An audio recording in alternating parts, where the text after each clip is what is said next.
Hi, welcome everybody. Today is the 19th of May 2021. Welcome to the Overeaters Anonymous 100-pounder special focus meeting. My name is Rita Q, and today we have Craig K, who's coming to us from LA.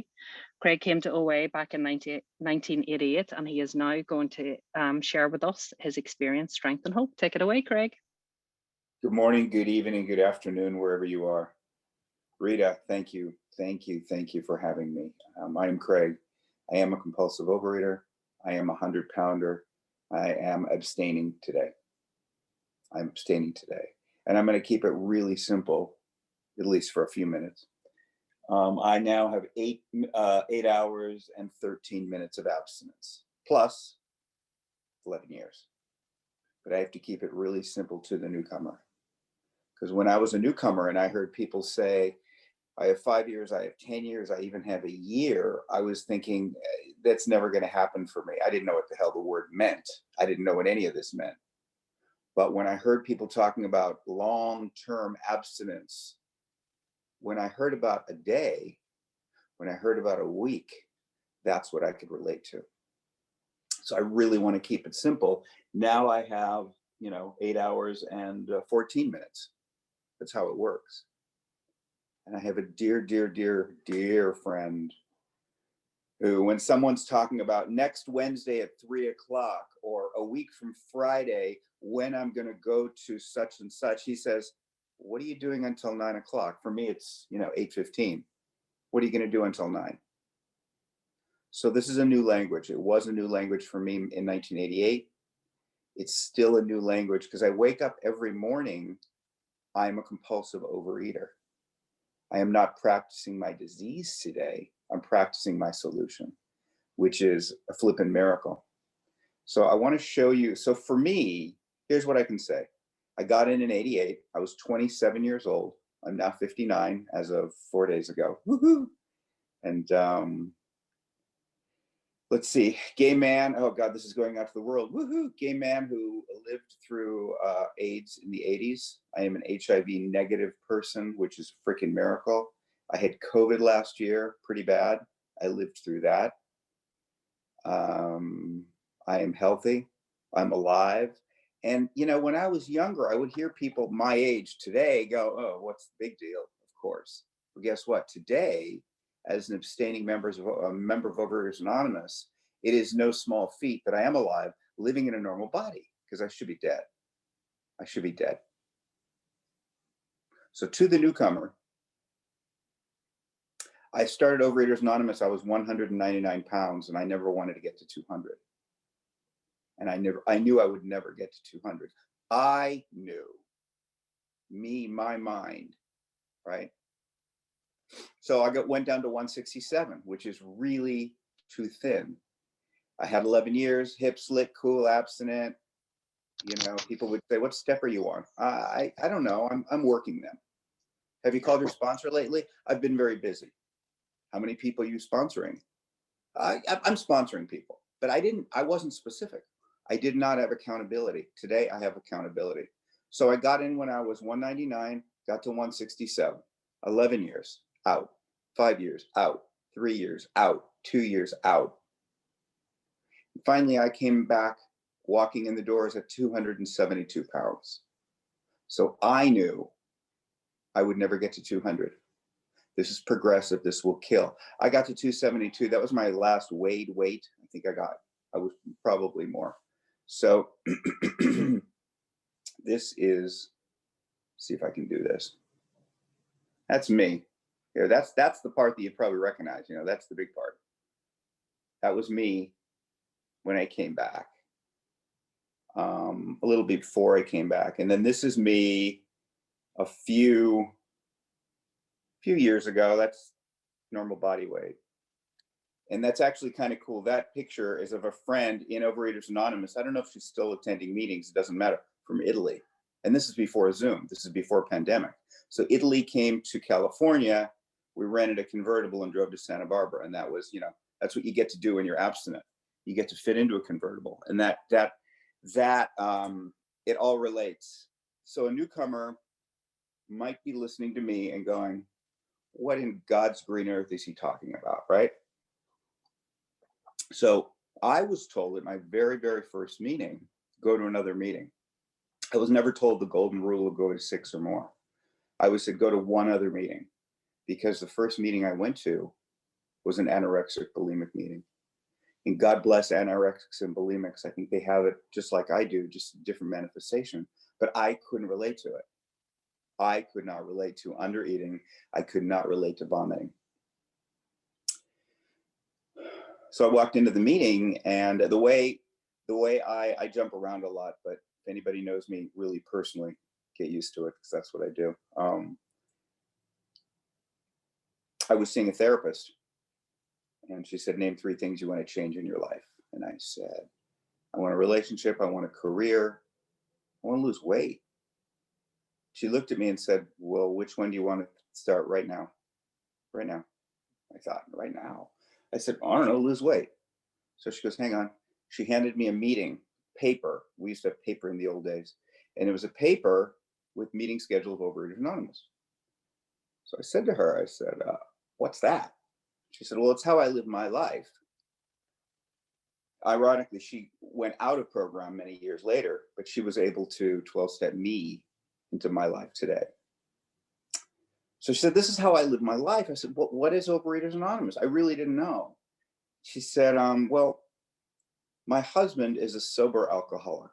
And my shoulders, my German blood, I got really defensive. I said, I'm not an alcoholic.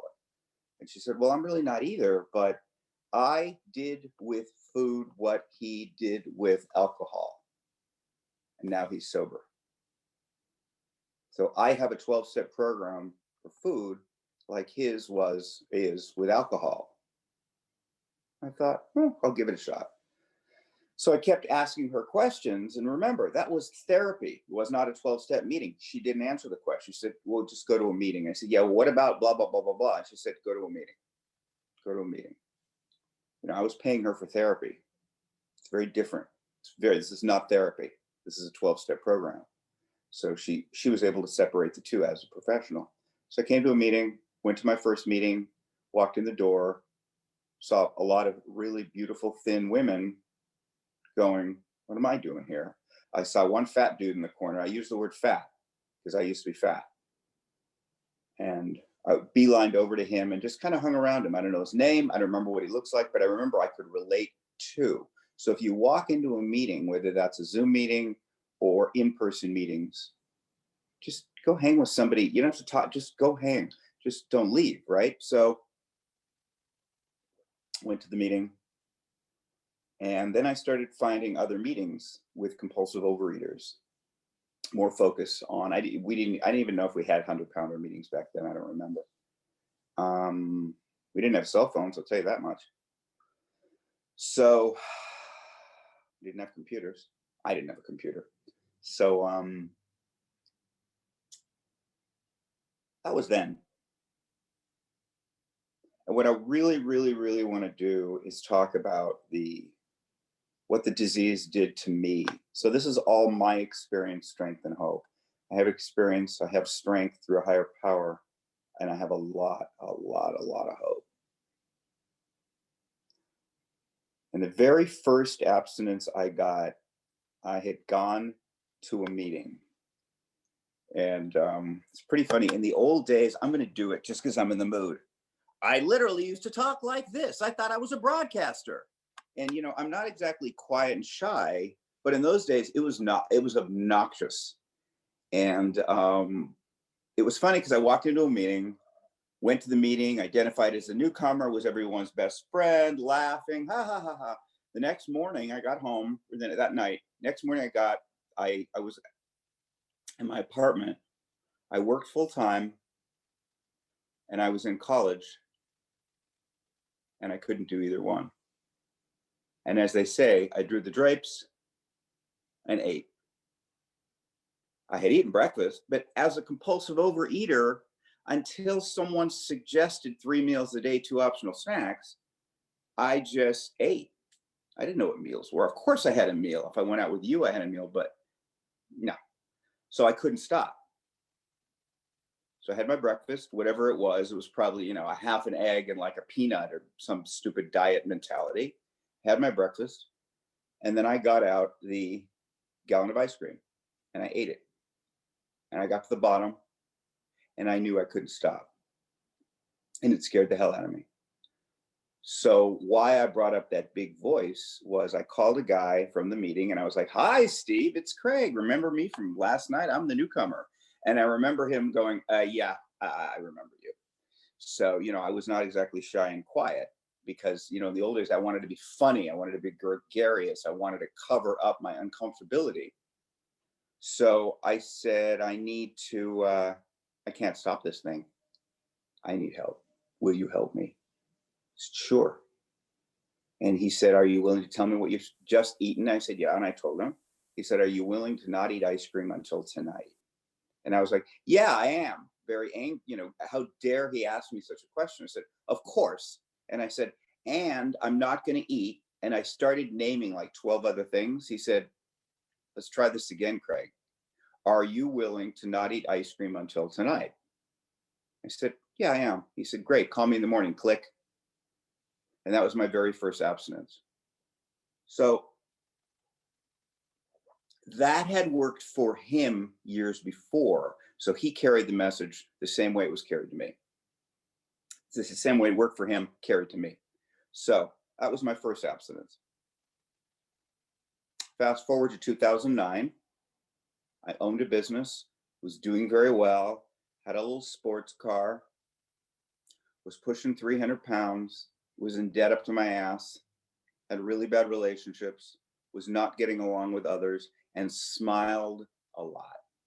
I smiled. Everything was wonderful. I came from the Fine family. I could really take you down the path of my family. Dysfunctional family. What a surprise. If anybody on here had like a really functional family, feel free to give me a call. It was a family. They did the best they could. My mom is still alive at 89. All right. So, but I was fine. Everything was great. Everything was wonderful. And my best friend had died. And a guy who I worked with who was probably about 400 pounds. God bless him. Still is functioning great. God bless him. And he looked at me. He goes, "How you doing since Dave? I know Dave died. We were acquaintances. I know Dave died. How you doing?" I said, "I'm great." And he looked at me up and down. He said, "Really?" And I found it to be very rude for him to be judging me, but he was right. He spoke the truth because he knew I had been in that way. And I knew I had just gained 100 pounds because my best friend died. How did I get through it? I ate. How did I get through it? I ate. Why do I eat? It tells me in the big book because it makes me feel better. It tells me that. Why do alcoholics drink? Because they want to get out of the pain, or perhaps want to get out of the happiness, or perhaps you name it. So another thing happened is, so he died. I started eating, would visit OA now and again as I was gaining weight. And a woman looked at me and said, "How you doing?" I said, "I'm great." Smiley, smiley. And she went up and down to my body and said, "Really? What can I do to help you?" And I ran. So she had the willingness to not say, "We're going to love you fat." Yeah, of course we're going to love you fat. But the way that I can love you the best is, here's what's worked for me. If you want it, you can lose your weight, right? So if you're a newcomer and none of this makes sense, what I can do is tell you that for 11 years, 10 plus years, whatever, I've maintained a healthy body weight. So if that's all you hear from me, nothing else in this moment matters, especially if this is your first meeting, you can lose your weight. Definition of abstinence is obtaining and maintaining a healthy body weight. So working toward a healthy body weight. So 2009, life's going great, right? On the outside, life looks great. And there I was in my little red convertible. I had a midlife crisis and didn't realize it was a midlife crisis until someone said, "Yeah, you bought a red convertible. It was a midlife crisis." So there I was, pulling into my driveway, stopped before the garage and thought, "Oh my God, I am dying physically, emotionally, and spiritually." Now, I don't know where that came from. And if you're new or if you're old and you think I'm nuts, God bless you. This is my story. I knew I was dying. And the way that I got back was I picked up the phone. When was this? 2009. So I picked up my phone, was on the seat in the car in my little red convertible, picked up the phone, and I had been, weeks before, I had been rear-ended twice in 2 weeks. So I was in pretty bad shape, and I was seeing a chiropractor. And on the door is basically, it says chiropractor. And what I saw was nutritionist. I didn't want to see that word. He saw me. He knew my weight. So I picked up the phone. I said, Laura, I need to see Ron first thing in the morning. She's like, what's going on? I said, she said, come in. So I went to him. I said, I can't stop anymore. So if I'm powerless over food, and my life is unmanageable, what business do I have in choosing my food? I have none. Zero, zip. So here's what happened. My abstinence was given to me by a nutritionist. Okay. And I called Adam S. at the time, who had been abstaining about 10 years already. And I said, I got a new abstinence. It's not OA approved. He said, and where is there an OA approved abstinence? Can you show me that page or give me that information? He goes, was it your plan? I was like, no. He goes, great, next. So my abstinence is 3 meals a day, 2 optional snacks. Those snacks are 1 piece or up to 12 ounces of fruit or a vegetable. I abstain from the following: refined sugar, sun-dried tomatoes, grapes, dried fruit, raisins, flour, soy products, corn products, alcohol, nut butters, dairy. So I haven't said that for a long time in a meeting. But so for me, if I go around those parameters, if I say to you, you know what, I had a raisin, I decided to have a raisin, but it's okay. A normie can say that. But in my experience, that raisin will turn into 100+ pounds. Why? Because I've proven it. So if I ever question if something's I no longer question if something's absent or not. I know I eat a lot of the same things. So that's my abstinence. Now, went to the nutritionist, gave me the food plan. The other thing is I don't drink diet sodas because for me it doesn't work. There's some other things that I don't eat, but it's not part of my abstinence, but I just don't. Why do I say that? Is I had a lot of toxins in my body, and for about 3 weeks, I lost weight really fast, not going to meetings. And I woke up one morning and said, you're not going to be able to keep this if you don't go back to Overeaters Anonymous. So I walked back into the same meeting I had been a regular at for many years, walked in, asked the scariest man in the room to sponsor me. He said, yes, let's get your food in order. I showed him that. I said, a nutritionist should? He said, great, food's in order. Sounds like that's going to work for you. Let's start working the steps. Oh, the steps, right. The steps. So alcoholics don't put down the booze and go back to life. They work the steps. And I have to do the same thing. So I can't do what's out there. I can't have an abstinent day off. I can't have a healthy day off if I don't do the work. It just doesn't work well. So we started working the steps. How am I with time, by the way? Who's ever my magic timekeeper? It's all right. No. Oh, was that? 11 minutes left. Thank you. You're welcome. So good. I want to get to today. So I worked with him for 4 years. I had a female sponsor for a number of years. Worked really well. She had about 30 years of abstinence. And then we parted ways, still talk to her. Today I have a sponsor who has 4 years. So I have 11 years, he has 4 years. It's so great to smash my ego, because when I say to him, in 1993, and he'll say, how about May 19th, 2021? What's going on today? Okay. So I really want to get to what do I do today? I got up this morning. I didn't feel well. It's my day off.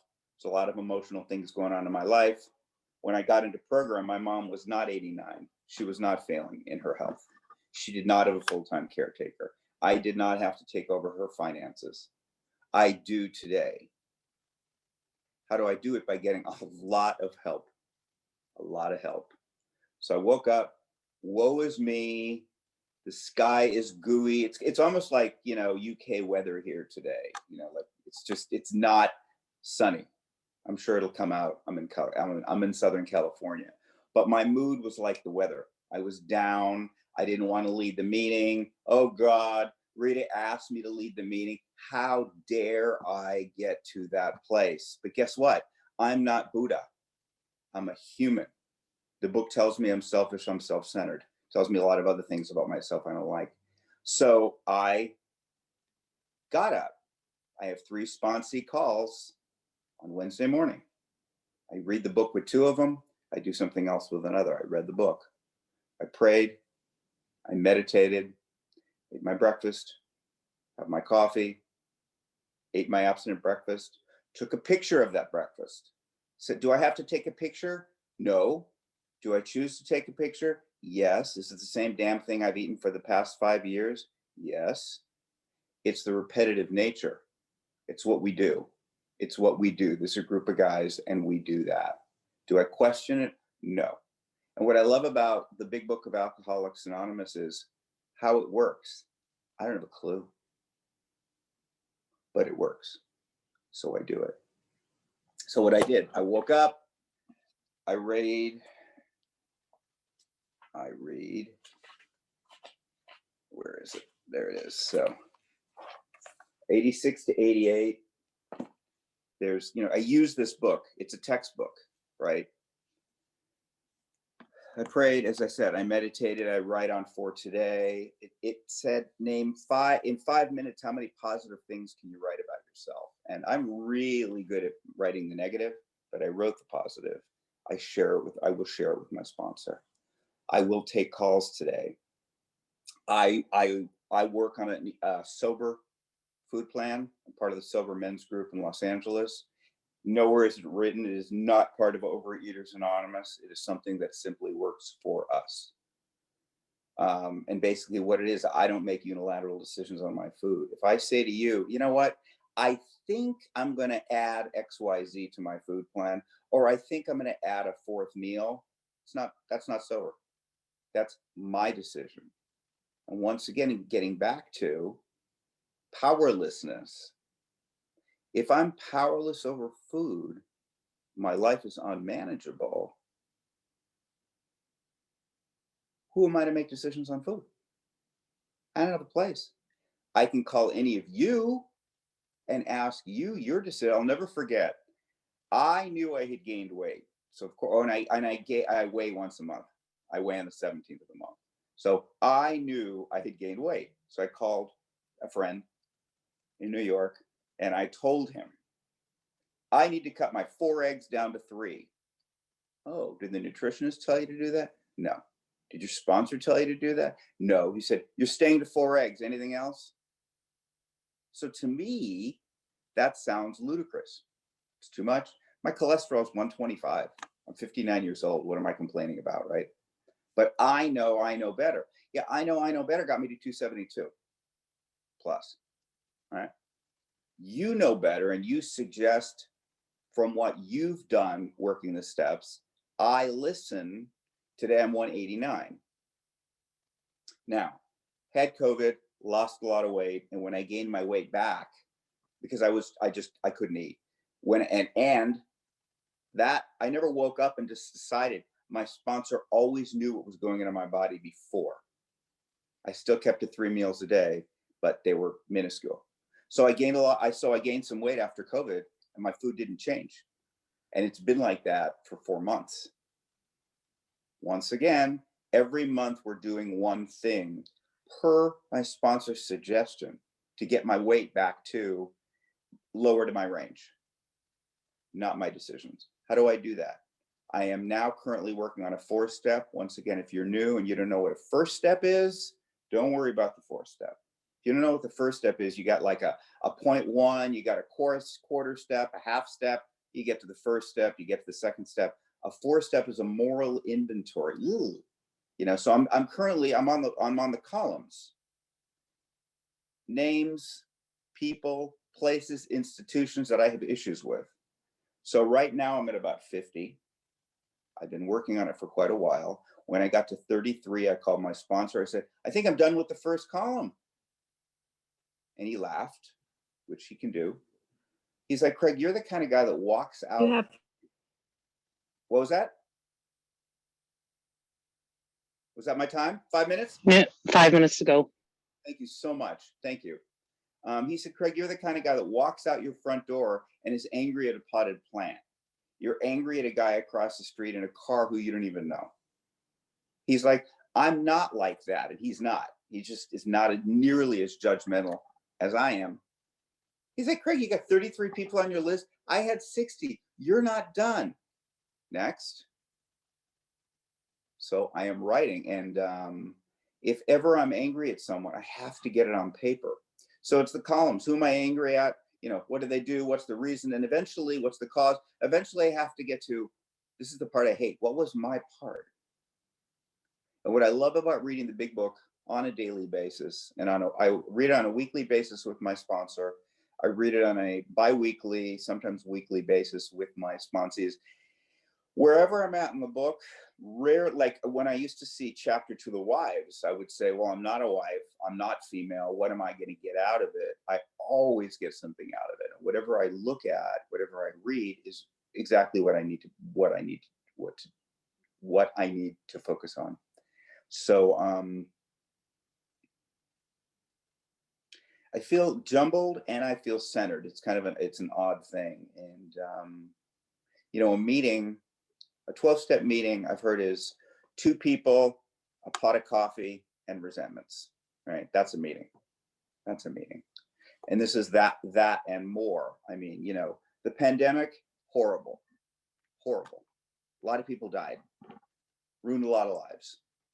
Pandemic, let's flip it upside down. I would have never known most of you here if it wasn't for the pandemic. Who the hell knew what Zoom was? We had Zoom, but it was used in business. Who doesn't live on Zoom, right? So here, and I also this is a big part of my life. I was self-employed for many years. Money, property, and prestige, whatever that means. And in debt up to my butt. It looked great on the outside. Looked fantastic, okay? What happened for me in 2020, I was hired to a new job, a headhunter who I had never heard of. He had never heard of me. Company I'd never heard of. I'm hired. First day, March 12th, 2020. I get to work. Love my job. I'm there 3 days. My manager walks into my office and says, how do you like your job? And I thought, oh God, I knew I was getting fired. I, once again, was wrong. He said, because we're based in New York, so they knew about COVID. It's not like they knew about it before us, but it was really happening there. And on the West Coast, we thought everybody else was crazy. So I had worked for this company 3 days, full time, completely new career, completely new thing, went home for 4 months. Well, guess what? I'm still in that job, excelling, doing better financially than I have done in my life. Now, newcomers going, what does this have to do with the food? I'll tell you exactly what it has to do with the food. I bring my lunch every day. When I don't bring my lunch, I order it before I go. I pick it up on the way. I have committed to that lunch. I don't haphazardly say, you know what, I'm going to get a burger and fries. Can I have a burger and fries today on my abstinence? Yeah, lettuce wrapped? Sure, I can. I don't. I commit what I'm making, same damn Tupperware every day. When it's 11:59, my colleague looks at me like, you're going to lunch, aren't you? 12 o'clock, I have my lunch. So because I can do that, because I work the program, I'm able to be the best employee I've ever been. I was not a good employee to me. I was the boss, believe me. I work for others, so there's always a boss. You know, they say God is my boss, a higher power. I haven't spoken a lot about a higher power, which is kind of ironic because that's all what it's about. I didn't do this. I am willing to do a lot of work because I want to live the life I'm having today. And I also want to be able to give it away. If I do not give it away, I cannot keep it. It says that. I didn't give it away for many years. Guess what? I went out and gained 100 pounds. So for today, what I know is that the sun is up. It's still a little cloudy. I didn't bring the sun up this morning. I will not put it down tonight. If I stand I asked my sponsor once, I said, literally, I don't know what a higher power is after 25 years, 30 years, whatever it was a few years ago. Tell me what to do. It's my day off. He said, for me, when I'm questioning God, I go to the beach. So I do what my sponsor suggests. It's the very beginning of COVID, actually. I went to the beach and I stood there and I watched the water going in and out. Well, that's a lot more powerful than me. So I don't think I could do this without a power greater than me. Time. Thank you. And I will wrap it up right now. If I was a spiritual guru, I could just go, God, hello, I need it through you all. That's where I find my higher power. So collective group. So, I hope I've said at least I've touched one person. That something I've said has helped, because that is why I'm here, to share the word to the best of my human ability. Thank you for letting me share. Thank you so much, Craig.